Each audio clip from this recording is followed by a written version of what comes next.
Is this thing working? Are we live? It looks like we're live. What's happening, everybody? I hope everybody's having a fantastic whatever day you are watching this. If you are new to the channel, welcome. This is my little slice of YouTube. My live show is the opportunity for me to interact with you guys directly. My channel pretty much is not much more than a background noise generator. So usually people that are watching this, especially after I've filmed it, are typically watching it for one of a couple of different reasons. One, they just want something in the background, motorcycle or car related or what have you, or they're just trying to go to sleep. So if that's the case, sweet dreams. Hope you have a good one. So in saying all of that, thanks for stopping by. I love the opportunity to interact with folks. And the other side of this is if I've got a standalone video that I'm trying to work through, say I'm trying to talk about a specific motorcycle, or there's just a topic that I'm trying to put together for a standalone video and I can't get through it or whatever the case is, a lot of times we'll just talk about it on a live show and we'll call it good from there. And so in saying all of that, you'll hear me, if again, your first time watching this, I'll jump back and forth between talking about something, probably losing track of whatever it was I was talking about something else. And then I'll go back and try to interact with you guys as best I can. We try to keep these live shows now to between 30 minutes and 45 minutes. Sometimes they'll stretch into an hour, but I don't really much more than that. I don't know, it gets a little bit tiring, even for me. And you know how much I love the sound of my own voice, right? Yay, cheers. Anyway, early birds are in. Let me hang out with you guys. Marco is in, my man. I like it. Mandy, I was doing mobility drills and jacked up my patella tendon on my right knee. Yay. Sam Zan saying, stuff from Netherlands. What's up in the Netherlands? I like it. I'm saying, how's everybody doing? And Marco's saying, hello from Northern Illinois. Good to see you.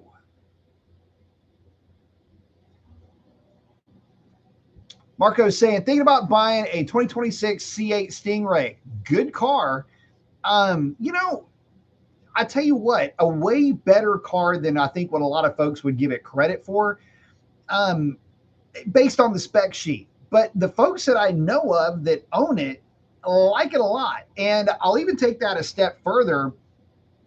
There was a lot of concern early on about the DCT transmission in the C8, and myself included, but I've got to tell you that upon further review, it looks like it is pretty good and is proving to be relatively durable. So that's definitely a good thing. So if it fits you, if you like the car, definitely worth considering.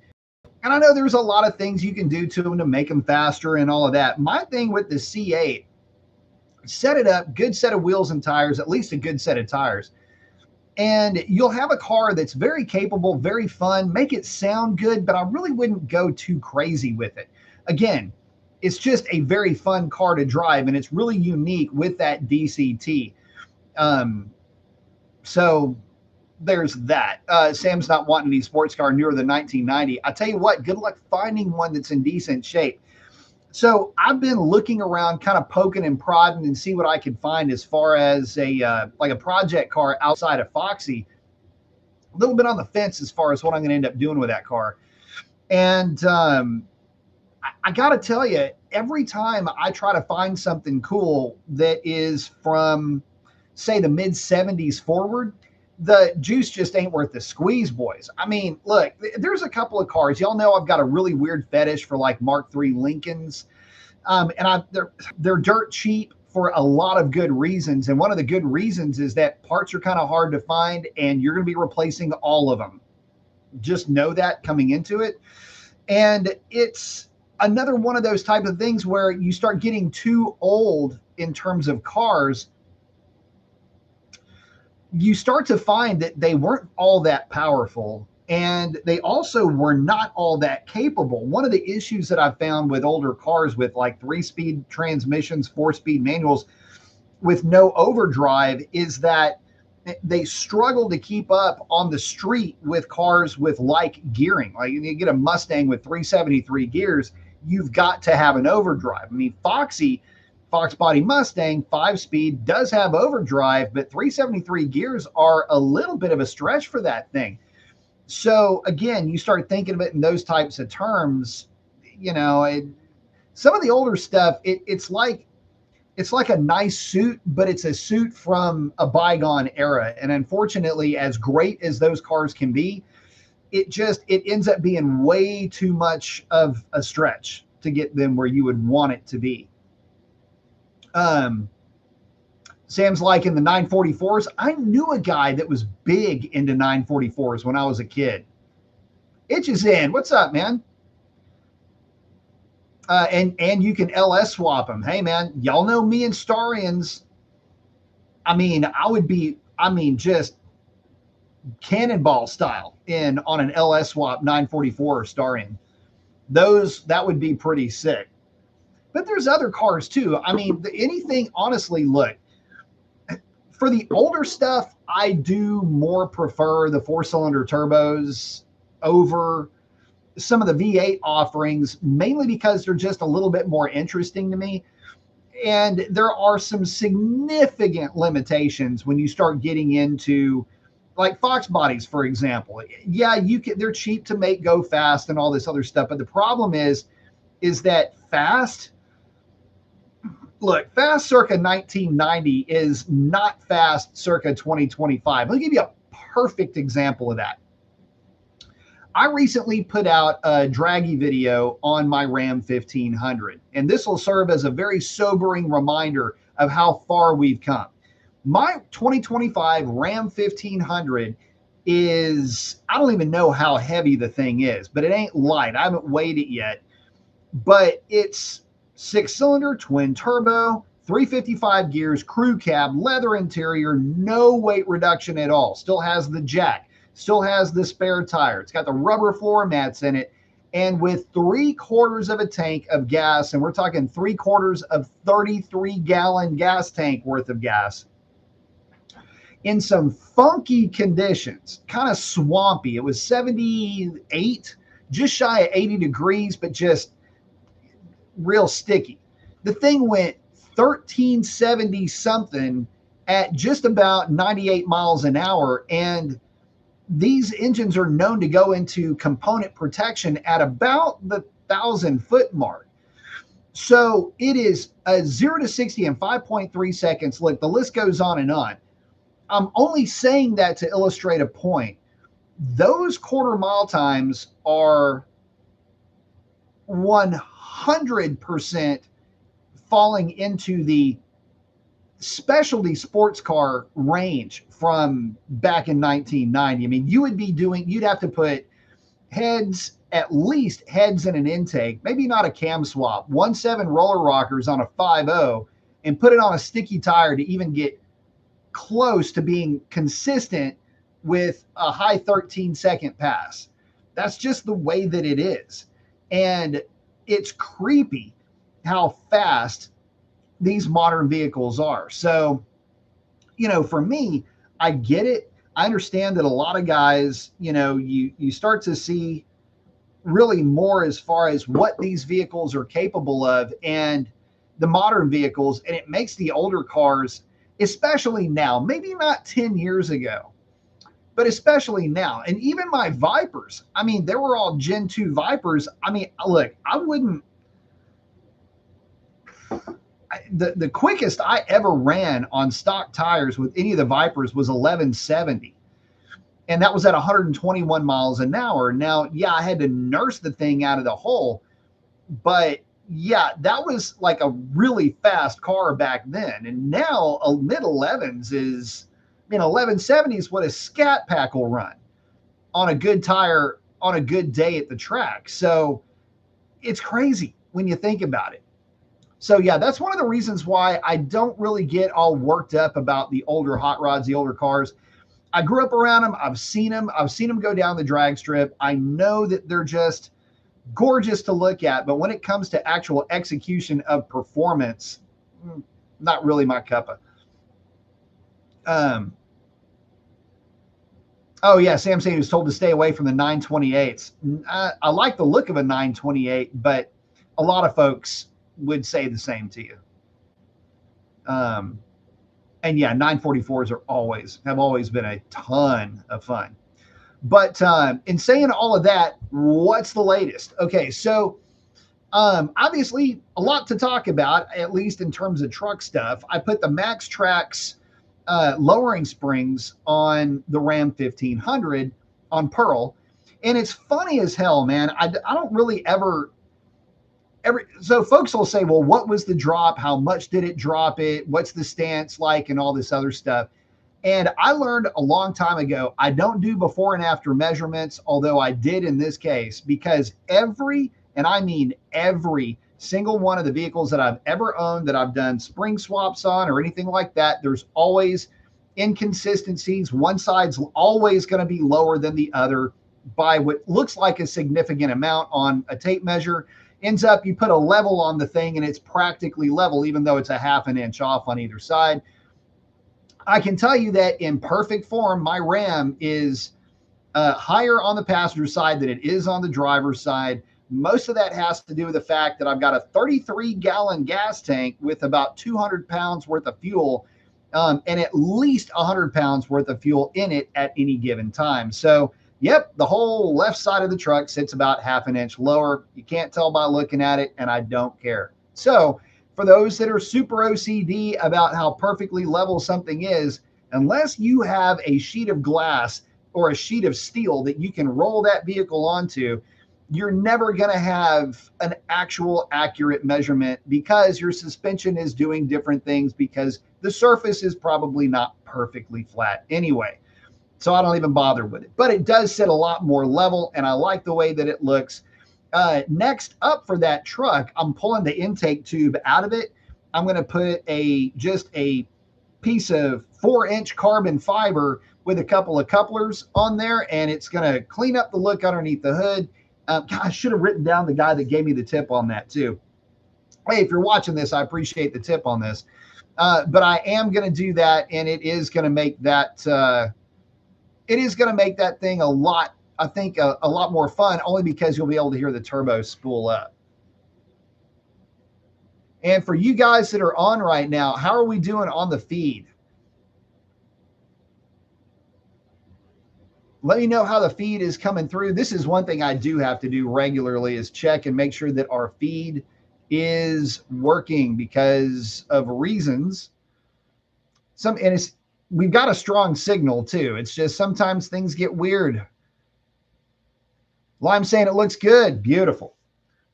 So getting to it. No, seriously, loving the truck, enjoying the heck out of it. Good to be back with a Ram pickup truck. I did want to talk a little bit about some of the issues and why I maybe would have moved away from the F-150. And it goes a little something like this. And I haven't really talked about it on the show. And this is really more for an upcoming standalone video that I'm going to be doing, which is going to go through a little bit more of the why behind me moving away from the Ford F-150 and back into a Ram. But it basically works out like this. I like the F-150 a lot. I like driving it. But there were two issues that I found with it. The first is a bit of a subjective gripe. The 5.0 engine that I had in that truck needs to be paired with 373 gears. 331 gears are just not enough for that combination, in my personal opinion. The 5-liter makes phenomenal horsepower, but it kind of sucks as far as making bottom end torque. Again, it's just 5 liters, right? So yeah, although again, makes phenomenal horsepower, it just didn't have the grunt. And that was part of the problem that I had with that truck. There were times when I would tow a motorcycle trailer, and this is a trailer. It's a U-Haul motorcycle trailer. And you could actually tell when that little trailer was behind that F-150. As weird as it may sound, that's true. But that wasn't the only reason why. The second was the aluminum body on that truck.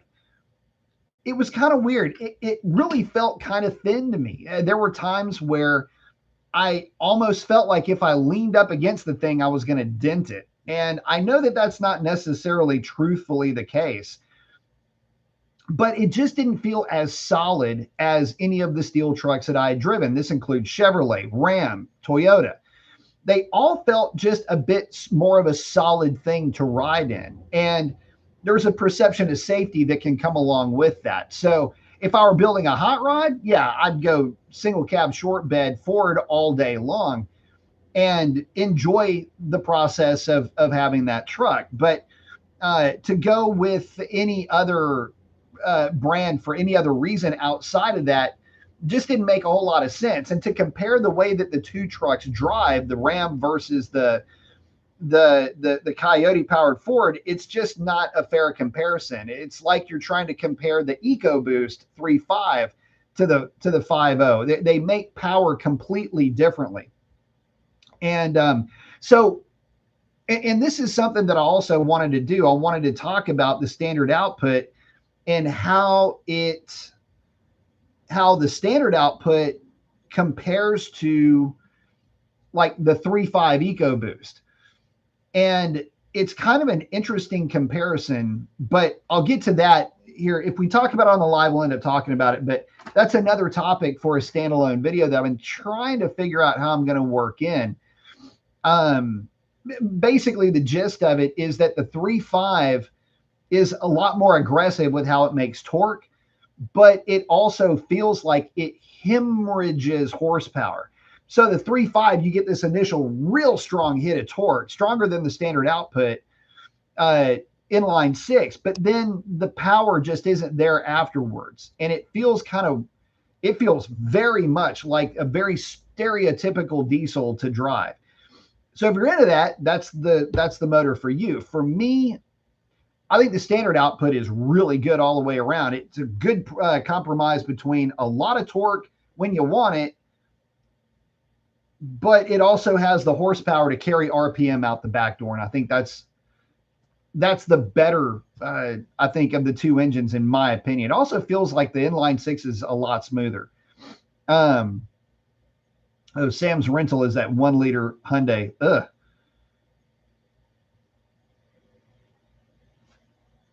Oh, guys, you're saying the feed looks good? Very good. Sam saying, yep, no gas powertrains should be equipped with anything lower than 355. I believe diesels, though, shouldn't be equipped with anything higher than 392. Yeah, I agree with that. Well, the whole reason behind that is there's just no RPM to carry you. So, yeah. Agreed. I like the 355s a lot, though, in a truck. I don't see any reason. I'm kind of like you, Sam. I don't see, for a pickup truck, I don't see a reason to have less gear ratio. Unless it's like my Tradesman was. And that truck with a 321 did exceptionally well, but I don't know, man, that truck seemed to be an outlier. You know, if you're looking at, trucks and how they run on a bell curve, Buffy was pretty stout, all things considered. But, I got to tell you, it pained me to let that truck go. I got to tell you, I was a little bit bummed out when I had to turn that thing in. But, I don't have a drag strip down here. If I had a drag strip within, say, an hour, a true quarter-mile drag strip within an hour of where I live, I would have probably tried to buy that truck back. And I would have probably gone a pretty simple combination. 392, one of my cams, long tubes. I mean, put the truck intake on it, and that would have been it. Yeah, super easy peasy, lemon squeezy type of a combination that would put down around 500 to the rear tire, and put a set of 355 gears in it, 392s maybe. I don't know. I just have a truck that would be a whole lot of fun to drive. But again, having something that's a whole lot of fun to drive, that whole lot of fun wears out after a while, especially if you don't have a drag strip to take it to. And since I don't, that option just kind of evaporated. So we've got the Ram, and the Ram is plenty fun. I can put on the draggy and goof off with that when we make trips out to Velocita. So yeah, and that's what I've been doing with it, and I've been having a blast with that thing. So that is what's going on in four-wheel news. What about motorcycles? What's coming down the pike? Well, we're all still kind of waiting right now. So talking about bikes, EICMA is right around the corner. We've got November, what is it, 6th, 7th, and 8th, I believe. And yeah, Thursday, Friday, Saturday. And this is what we're looking forward to for EICMA. You know, for most of us, these types of motorcycle shows, if you're into anything, you hope that it is released or announced at least at EICMA so you can start getting excited about whichever bike it is that you are going to get excited about. And for a lot of folks, they are seriously anticipating Suzuki putting out at least some type of a report, a rumor, whatever it is. I don't even know how to call it right now, but giving us some kind of info as far as what the middleweights are going to look like coming into 2027. Now, we're already very well aware that the GSX-R 1000 is back in Euro 5 form. And I've got my own opinion on that bike, but more to the point, what does a middleweight look like if GSX-R 600 and 750 become Euro 5 compliant? What does that spell out like? Because look, here's the thing. Middleweights are becoming, how do you say? Middleweights are becoming the it girl of the motorcycling world, but it's not middleweight super sport the way that, you know, those of us of a certain age are used to. You know, motorcycles like the 636, CBR 600 that are still available somewhere in Euro 5-ish compliant form. The problem is that that's all that we've had leading up to the R9, which has been stymied by some, frame issues that kind of held them back for 2025. Coming into 2026, the R9 is looking to be pretty good. The V2 Panigale gets accolades and plenty of praise from every journo that rides them. But it's this influx of Japanese bikes that you've really got to watch out for. Brands like NK, QJ, what is it, CJ, all these two-letter acronyms.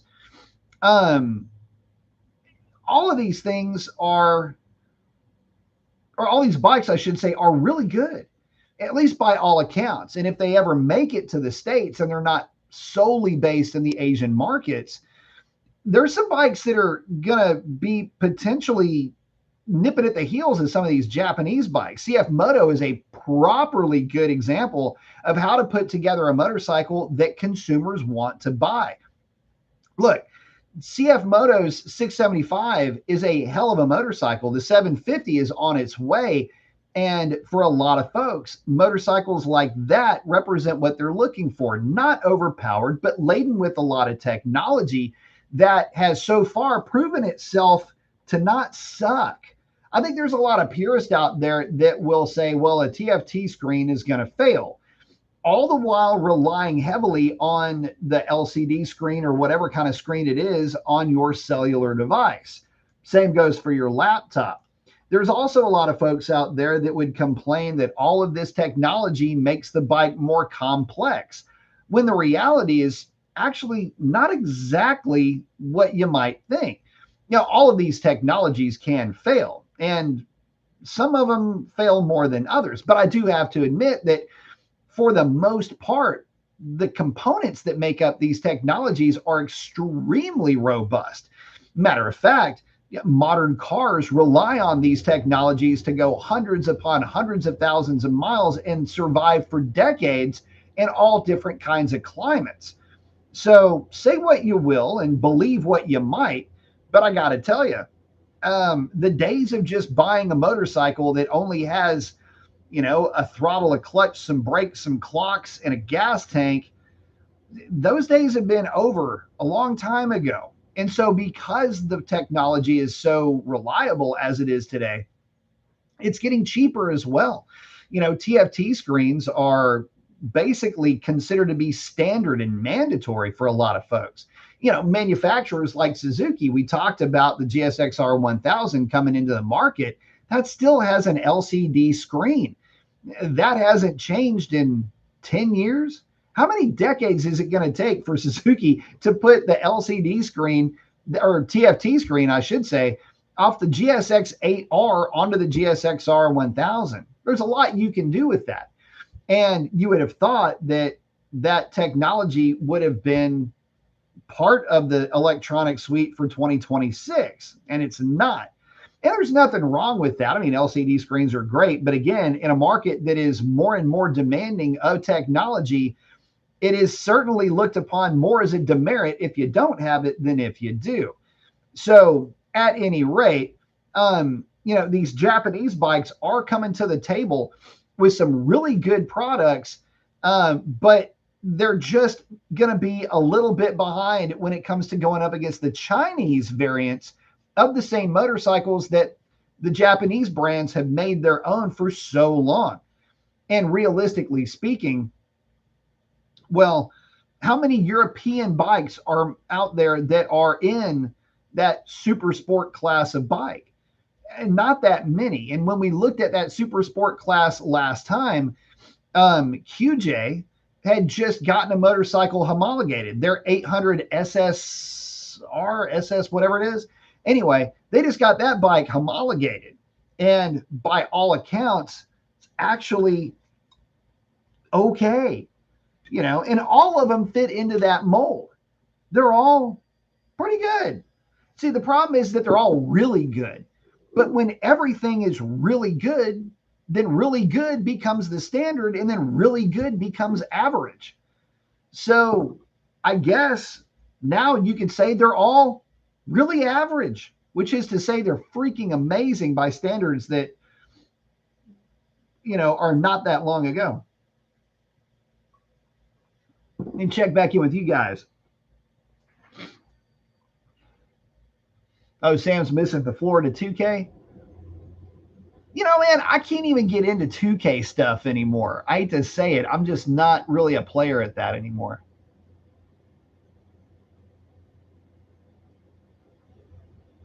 Sam said I saw a 91 B150 van show up in my feed for $15,500. Dude, I remember when I'm just like you. I remember when those things were practically given away. Sam said, I heard a rumor that Harley Davidson is coming out with a sub $5,000 bike. That is only if they bring over the bikes that are either made by Hero or QJ or whoever it is that's making bikes for them. Full Tilt saying, it seems like the honeymoon with the R9 is ending and people are realizing Yamaha could have done more. There's a lot of folks that are realizing that. I'm almost surprised that we don't have one at the dealership right now. The clock's ticking, but you're exactly right about that. The thing is, here's the problem with the R9. The R9 is really good on the street. And I mean, and I can only say that because I've ridden the XSR 900. The XSR 900 shares the same engine. More importantly, it shares the same weight as the R9. And it's the CP3 engine is very torquey, much more torquey than you might expect if you've never ridden one. If you ever get bored to tears and can't sleep, go back and look at my riding review of the XSR 900. And there's a point where I'm going, damn, this thing accelerates a lot harder than I thought it would. But I've got to be real mindful when I'm riding a CP3 powered bike that you're catching upshifts early. It's kind of a weird bike because in a lot of ways, because of its displacement, if you're going to compare it to a car, it's like having like a low horsepower 427 in a Camaro, right? So it's a sporty car, but the engine it sounds good. It's got everything working for it, but it just doesn't rev very high, right? So it's very torquey. It's very sporty. It's going to handle pretty good, but it's just not it's just not that race car that you would kind of expect out of that type of bike. Whereas the 636, if we're comparing bikes, that thing is a more purebred sport bike. With it's weird. And I agree with you. The R9, they needed to do more with the CP3, because I'll tell you, don't let my 636 hear me say this, but had the R9 been dropped, and I don't care what kind of homologation crap they had to do for the super sport class, if the R9 would have been released with 140 horsepower, which means that it would put a legit like 125 to the rear tire, because there's the rule of thumb with sport bikes and with most motorcycles that rev past 10,000 RPM is that the driveline loss is like right at 15 horsepower. It's just kind of just if you slide a rule of thumb thing. If the R9 would have been released at least at 140, 145 would be better, then that's where the money would have been with that bike.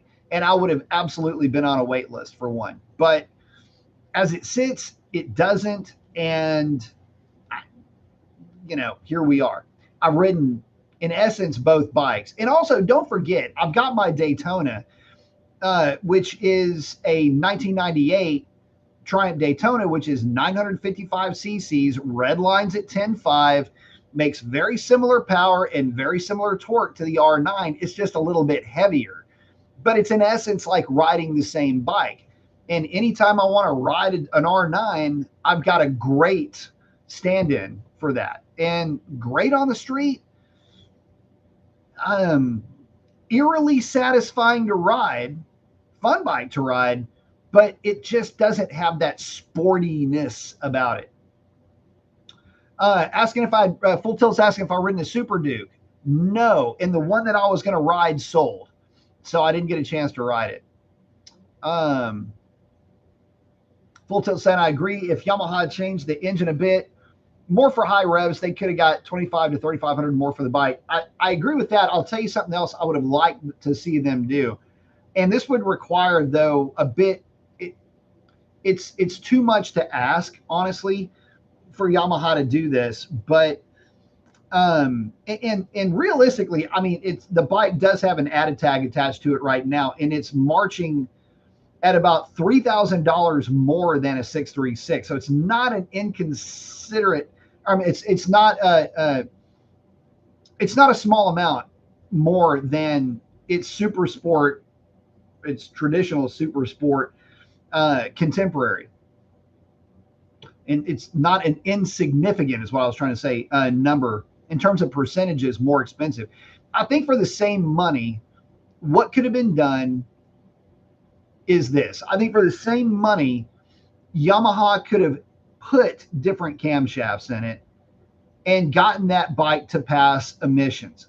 But you can see Yamaha working. They've got the CP3. It fits within the core of what super sport would allow for homologation, and there's no reason to have to get an executive order, which is to say like the carb exemption and all that other stuff. You don't have to do that on an engine that already exists. You can just send it off into the world, and that's how you get an engine through development really quickly. You just don't have to develop another engine, right? So in saying that, okay, so let's say you can't put different cams in it because of timeline issues. Not that you couldn't be developing that or working on it now while you're waiting on all of your 2026 R9s to get made because of the issues that they were having with the something to do with chassis, and maybe something was out of whack, so they had to pull back production so they could get that sorted out. But why not give it Ram Air at least? Give it the Ram Air that everybody else has. Give it some of that character that the rest of these bikes have. Give it at least some kind of a competitive advantage. And maybe then it would make sense. You pick up 2, 3, 4 horsepower with the Ram Air. And I mean, you got to remember it's an airbox that you're dealing with, right? So something could have been done with that. And I think that's the biggest disappointment for a lot of guys because, you talk about the honeymoon period being over. Man, look, a lot of guys are looking at the R9 and they're going, well, okay, it's a good bike, but it's got the airbox. There is nothing different between the R9's airbox and the MT09, the XSR9, my Bonneville. Okay, I mean it's just the standard box behind the motor with inlets for air. There is no ram air associated with it. And a lot of guys look at that bike and they go, man, this is a sheep in wolf's clothing. That's not good. And it might be fantastic. Look, this bike could be everything you could have hoped for and more, but it will never be what it could have been if Yamaha would have just made it a sport bike. I don't know. Oh, Sam's saying there's a Harley over here called the X350. It's a cafe style bike. Yep. The thing is if Harley Davidson, switching gears here to go to Harley for a hot minute, listen, if Harley Davidson could just get it together, and I know the old guard will not allow for this, but Harley Davidson, man, look, people just aren't that interested in Harleys anymore. They've gotten a bad rap. Nobody is impressed with the same thing over and over again. Look, I love me some Road Glide. Don't get me wrong. I would love having a Road Glide with a 131 and, maybe a, 20 shot of nitrous or something like that, just to have a nice, fun drag bike, a nice, fun hot rod. But man, I got to tell you, between the cost of the thing and, well, some of the reliability issues that those things have had, you couple all of that with just maybe a lot of folks are just less interested in the brand because it gets a bad rap. Look, I don't know. I look at those things and I think, man, I like those bikes, like the brand for what the brand stands for, but they've got to reinvent themselves. They really have to, because if they don't, look, if Harley Davidson doesn't reinvent itself somehow or another sometime soon, then in the next 10 years, that brand is, look, in the next 10 years, that brand can seriously be on life support, only because so many people are just disinterested. They're bored with what that brand represents to them.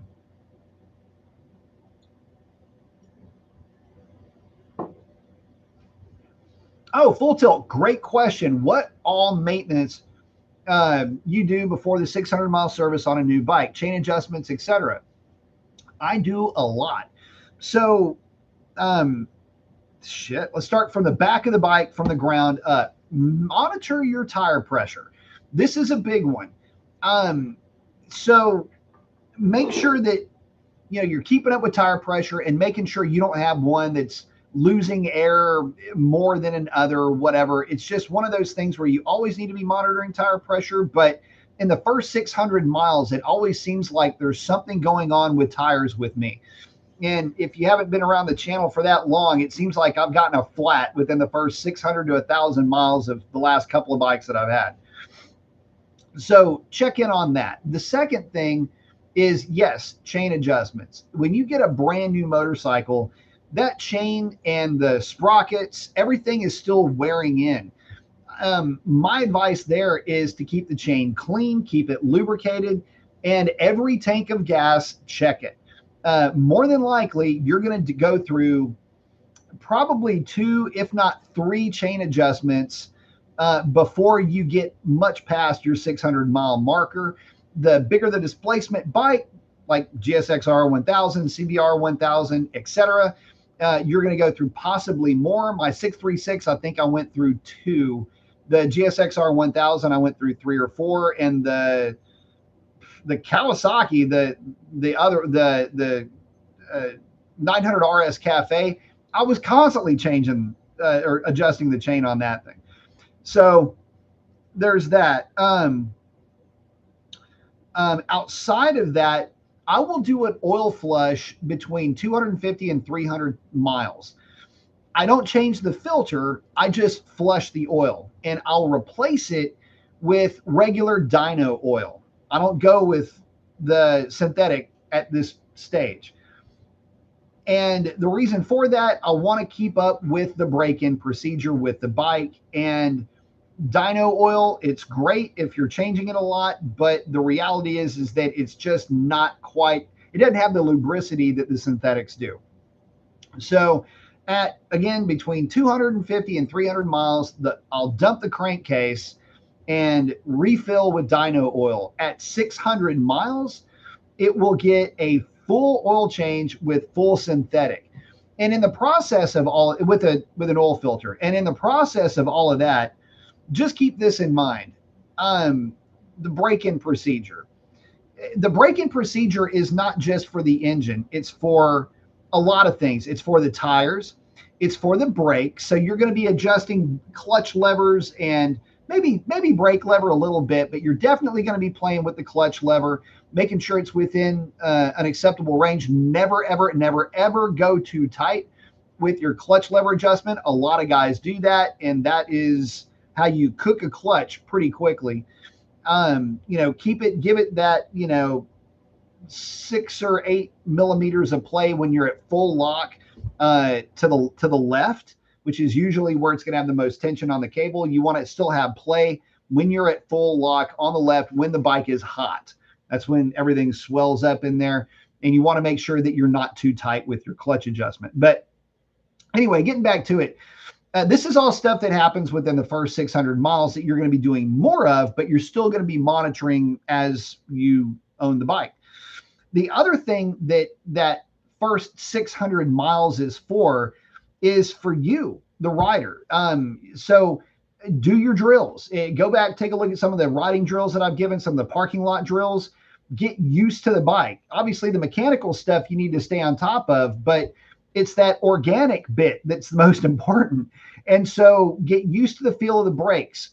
Don't be afraid to adjust your adjustments to make sure that they're comfortable for you, and that can change. Also, making sure that your levers are at the right attitude. In other words, are they too high, too low? Make sure that you're comfortable with that. Get used to the braking performance of the bike. Get used to trail braking with this bike. It's, again, you're breaking yourself in with the machine as much as you're breaking the mechanics in of that machine. Remember that you, as the rider, are a very integral part of what makes the machine person amalgam work. Motorcycles are a lot different, and without you, the motorcycle cannot exist. And you are part of the aerodynamics package. You're part of the dynamic package of how that bike turns. Again, without the rider, the motorcycle cannot do its job. So you've got to do your best to get broken in along with the machine. Oh,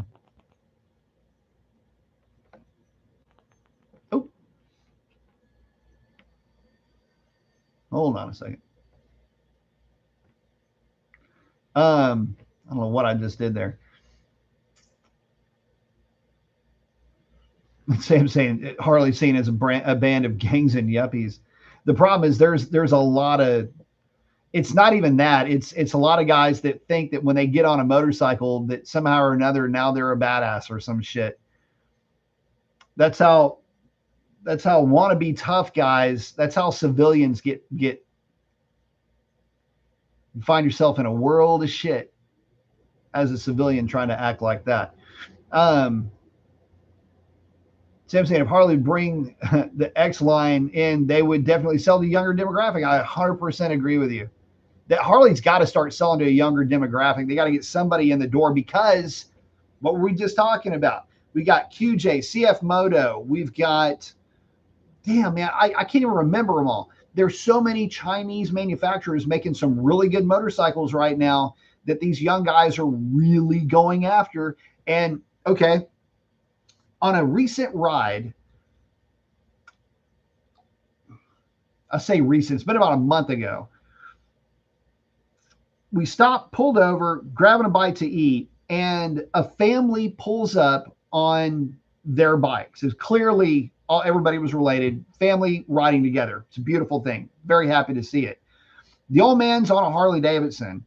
One of the kids was on, what the hell was that thing? It was something that wasn't a Harley, but one of the other kids was on a CF Moto 675. And I want you to notice that only one person was on a Harley Davidson, and that was the eldest of the group. Nobody else had a cruiser style bike. The other one was like a naked style bike.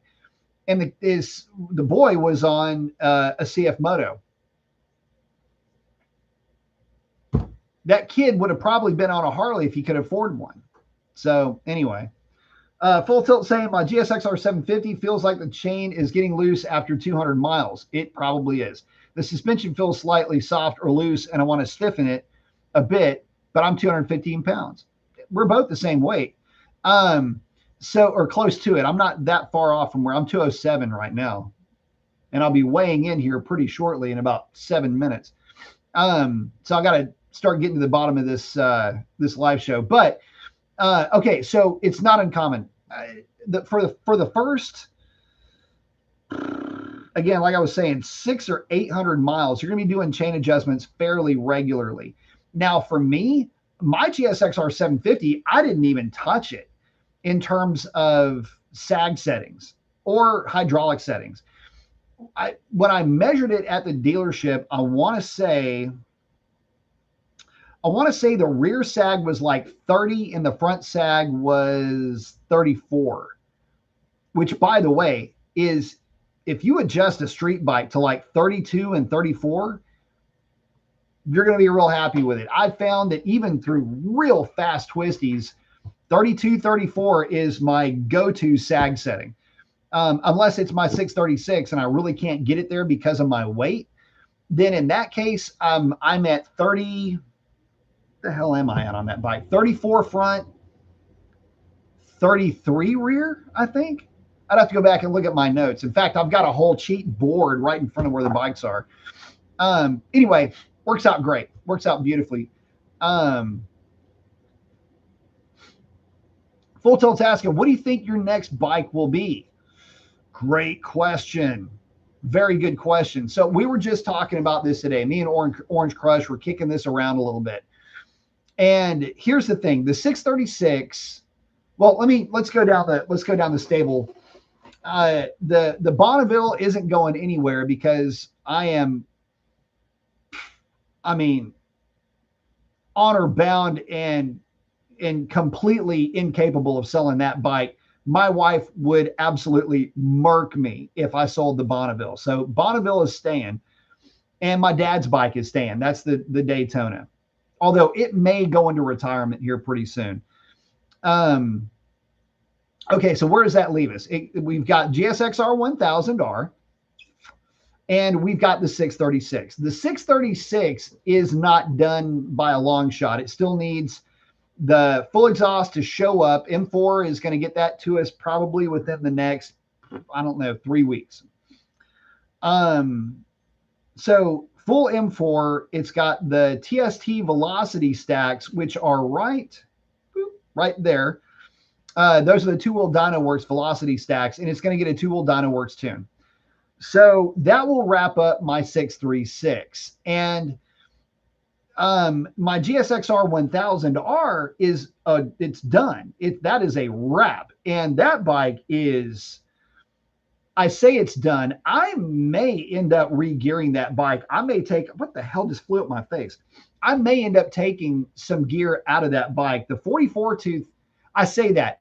It's a lot of fun to ride, but on long, fast sweepers where I've got the bike on the side of the tire, I've got to be mindful and just not get greedy with fourth gear, because when I start rolling into the throttle, going through the apex, as I'm apexing that bike, and I start really laying into the throttle, it will try to pull the front tire off the ground as it's on the side of the tire.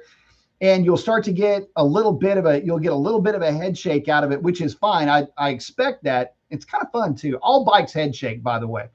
Guys say, they all do it. When you're riding them like this, they all will. And it's just a form of communication. It's not freaking out or anything. But on the side of the tire, start to pull the front tire up. And I've just got to be more mindful with it. Or because of the kind of power it's making, just instead of fourth gear, play around with it in fifth.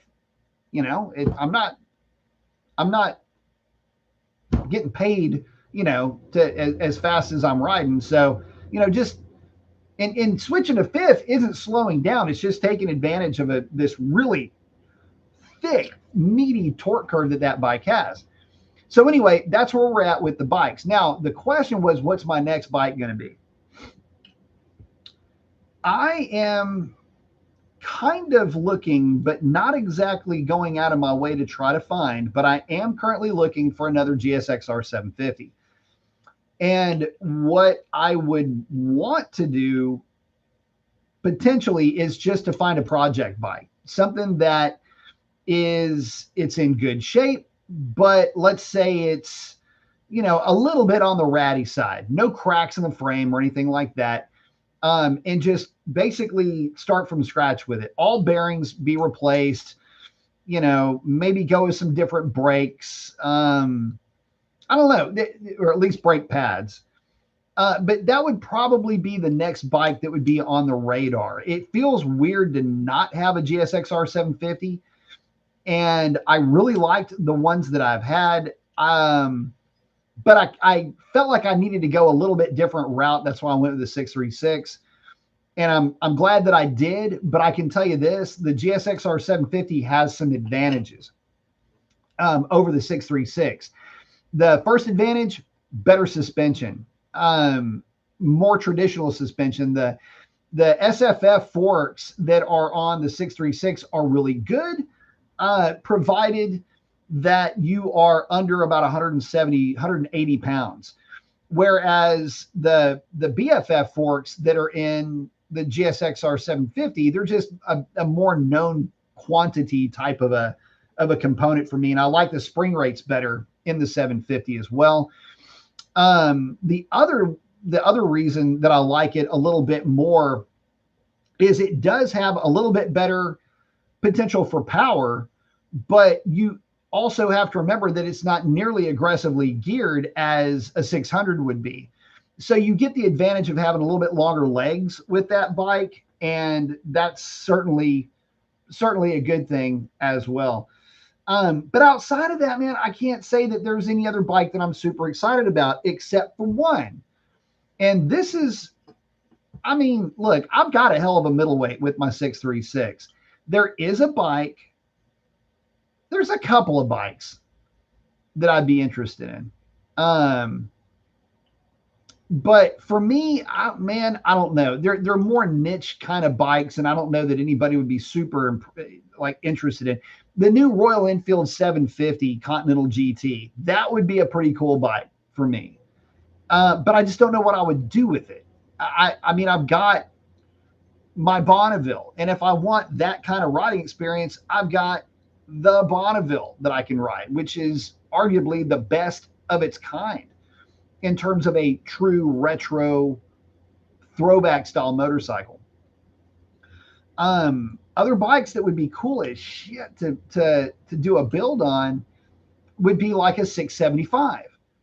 And, you know, I love me some Triumph. And one of the bikes that I never owned, which I still am kicking myself in the ass over, is the Triumph 675 Daytona. Back in the day, living in Northern California, up in the mountains, I had my GSXR 750. One of the bikes that I loved going up against at Thunder Hill were the 675s. They did not have the outright power, but damn, they were flickable, light, and they performed really well up in the mountains. So maybe if I could find one of those, resurrect a 675, I think that would be super cool. But I don't know what the audience would be for that. I think, again, that's more of a bike that I'd be doing for me than I would be doing for, you know, actual content for the channel. Another bike, which is exceptionally difficult to come by, would be an R1. And this is where things get weird for me. So, you know, I'm talking up the 636 because I just love me some 636, right? Well, the problem is that a bike that I happened to really gel with was the R1, and for a number of reasons. And so I'm having a hard time right now. Okay, so my GSXR 1000 is done, right? And it's the GSXR 1000 that I wanted. The R1 is kind of the bike that I wanted, though. And it was just a little bit too expensive at the time, plus really difficult to find. It's hard to find a dealership that's got an R1 on the floor. So there's that. Now, outside of those bikes that I've mentioned, with, again, the sentimental favorite being the GSXR 750, given my history with that bike, the only other motorcycle that's out there that I'm kind of interested in is the 2026 GSXR 1000. And the reason why I say it like that is I say interested, but I'm not in love with the idea. This kind of goes back to a conversation that Orange Crush and I were having. And he is a very accomplished track rider, very fast rider. And on the roads that we ride, he knows those roads. Like, he could probably do those roads blindfolded, right? So to say that he's difficult to keep up with is an understatement. But between the two of us, though, subjectively, we're pretty fast, and we've got a really strong understanding of how the GSXR 1000s move around. And one of the things that we were talking about was this new GSXR 1000, and would I be interested in one? And this is one of those things where you kind of rock back and forth and you go, man, damn. So what would I be getting with a new GSXR 1000? We're talking about now a Euro 5 bike.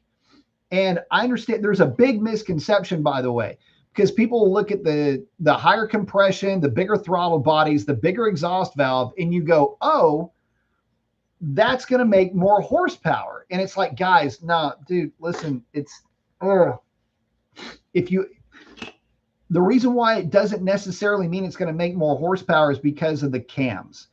They're going to be a lower duration, wider lobe separation angle profile, which means they're going to have the intake side much more active.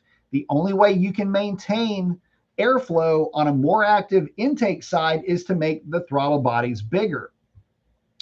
The only way, because you're opening the exhaust valve so much earlier, and you're opening it with a lot more latent pressure in the cylinder, you have to have bigger exhaust valves. You have to have higher exhaust flow to get all of that exhaust out of there. It's got higher compression ratio, though, and that's not necessarily a bad thing. But the big issue with the new bike is that it's the exhaust system. The exhaust system on the new bike has got a much larger catalytic converter, and that much larger catalytic converter butts right up to the collector. It basically wrecks any scavenging that exhaust would have had anyway. So taking all of that into consideration, what could you expect out of that thing? And we're talking about it, man, be a lot more mid-range power, or at least an amount more mid-range power, probably, just like the 636 is compared to its non-Euro 5 compliant equivalent, right? And we were talking about that. Okay, we go, okay, look, let's say you leave the stock cams in it, because people are going to be putting different cams on this bike and trying to make 215, 205 to the rear tire. I promise you, because there's a lot going for this engine that would allow for that. Just watch out for the bearing diameter, because it's got a bigger bearing diameter, and that can lead to more shear issues with oil, but that's a problem that's a completely different video. I guess the point that I'm getting at is, with full exhaust in a tune, the pre-Euro 5 GSXR 1000 makes a whole lot of mid-range because of the variable cam timing. And we were talking about this, and we're going, dude, look, we're with a modified GSXR 1000, you're already at the limit of what these tires can put down. Remember, we're leaving rubber patches on corner exit. We've got bikes that are trying to pull the front tire off the ground on corner exits. Obviously, there's a little bit of fun at play here, but the reality is that these things are making a ton of power anyway. The GSXR 1000 a la Euro 5 compliant with some modifications, you're not going to be, that thing will probably be making, I would say, about 3 to 5% more power through the mid-range. Probably like 3 to 4 is really a better number. And even if it doesn't make the top end power that the outgoing bike did, you're going to be making quite a, like I say, quite a bit. You'll be making more power through more of the power band with the new bike. That's a good thing, but it could also make that bike a bit more spicy through the mid range and through the upper mid range. And keep in mind, this strategy is nothing new. Ducati and Aprilia have been, in BMW, have been doing this for a while. And look at how fast those bikes are with, you know, with the fact that they're Euro 5 compliant, it almost forced them into a more usable power band. The things that you do to any engine to make that power band more usable makes it punchier. And I mean, you've got, also we got to look out for valve springs on the new GSX-R 1000. Sorry, I had to kind of circle back on a topic here, but give you an example. The 24 and up 636 have stiffer valve springs to deal with that much more aggressive cam profile. You know, a big, fat, meaty camshaft lobe is real easy on valve springs. It's easy on valve seats. It's when you start to make that thing shorter duration, but still keep that very high lift. It's a spike, basically, as opposed to a lobe. That's an exaggeration, but you can kind of get where I'm going with this. And you have to have better valve springs. The only thing I'm worried about are the valve springs with the new bike. Once you start to modify these things, I'm assuming that everything will be fine. I just don't know if that's going to be a limiting factor for the outright performance envelope that you'll be able to get out of this bike with the typical, you know, tune and exhaust and everything else. I can tell you this, it may end up being that bike turns a lot of manufacturers on their head, or it could turn out to be just another 1000cc bike. Here's something else that kind of spooks me about the new GSX-R 1000, and that's the electronic suite. And the reason why that scares me a little bit is because when I rode the Honda CBR 1000 RR, I really liked that bike. And to me, that was the best middleweight I'd ever ridden, is the Honda CBR 1000 RR. And you go, it's not a middleweight, it's a leader bike. Not, just ride it. It's small like a middleweight. It makes power kind of like a leader bike. Well, it does now at about 190 horsepower, 185 horsepower, whatever it is. Just take it. Let her rip. The only downside is that the nannies kick in pretty hard and early. The R1 does kind of the same thing. So does the Aprilia Tuono that I rode. So these more modern bikes have a predictive nanny rather than a reactive nanny, and it's kind of early to intervene. Is it a bad thing? Man, look, we're living in an era that is unprecedented, so you need nannies. Because I can tell you that the nannies for the GSX-R 1000 will allow you to get away with a lot more at least than the R1, the Tuono V4, or the CBR 1000 is a great example of that. And I had that thing, I thought, set up at its most numb setting, and I still had that thing kicking in areas where I thought that it shouldn't. I mean, you can turn that stuff off, I guess, but look, at this stage of the game, I guess the point that I'm getting to is power is no longer an obstacle for motorcycles. It's not even close. And I gotta say, at some point, it's just more is just not better. More is just more. It's just more power, but you've got more nanny intervention because it's just a lot to try to wrangle. And I'll tell you, it's one of the reasons why middleweights are so popular. I mean, look, just put it to you like this. Could you imagine how stupidly fast would I would not even, it would be an instant. If I ever heard that Yamaha would do this one thing, which they will never do because they introduced the R9. But if Yamaha said, you know what, we're going to get in on this middleweight 4-cylinder thing with an FZR 750 cross plane, gone, out the door, in my truck. I wouldn't even experience time advancing. It would be, I'm already on the way. Here's all the monies I can give you for that kind of a bike. I mean, that's what I would be hoping for. It would be a CP4 750 that would make an honest to God 145 horsepower. You got to remember that the GSXR 750 is honest to goodness like 135, 138 horsepower. You put them on a dyno, they make about 120. De-restricted, they make 130, 132, which means de-restricted, they're more like 145, maybe 150 if you want to be generous. Make the FCR do that, but stock and make it sound, oh my God, I would lose my ever-loving mind over a bike like that. But again, I don't know that we're ever going to see that. And I love me some middleweight, mainly because they seem to be less restricted, I guess.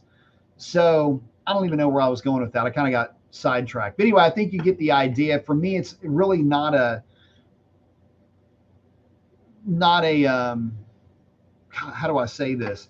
It's really not a question of outright power for me anymore. It's just about having fun because they're all really fast. Full Tilt saying, it seems like the Suzuki designed 26,000 to be modded for big gains, though. Absolutely.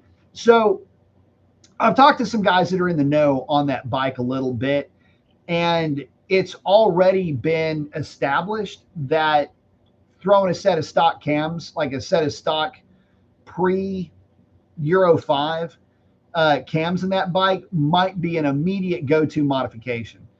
And if that's the case, then the other thing you're going to have to worry about will be valve springs, because what'll end up happening, or a set of aftermarket cams, because bigger throttle bodies don't get efficient until higher RPM.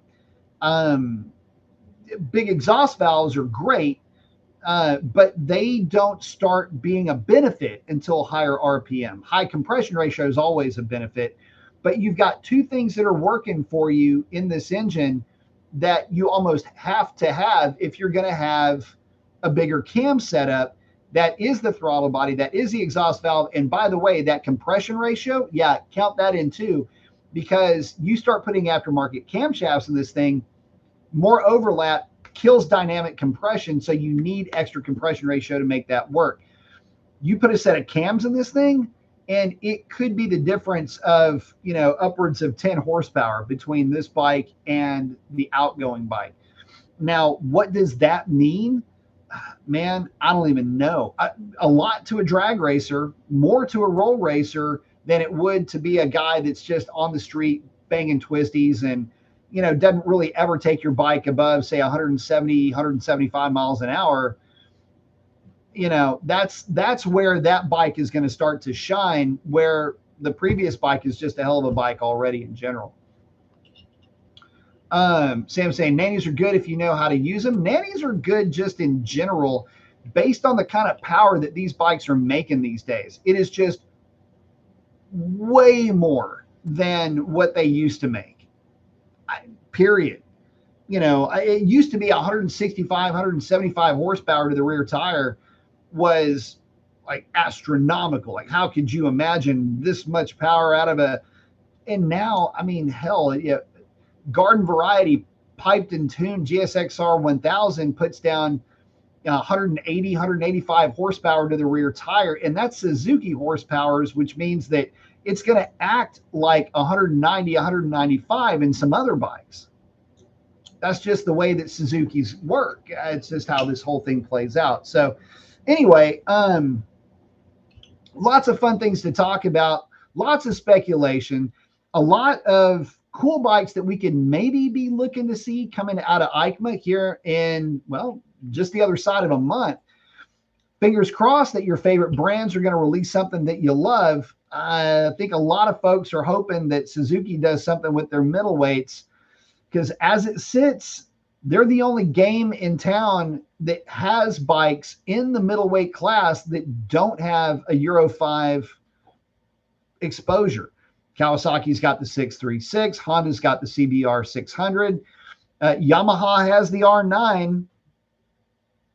Come on, Suzuki, get with the program. But listen, with that, guys, I'm running over, so I've got to get out of here. I've had a lot of fun with this. Listen, if you're new to the channel, you made it this far, and you're still awake, consider smashing that subscribe button. It helps the channel out more than you know.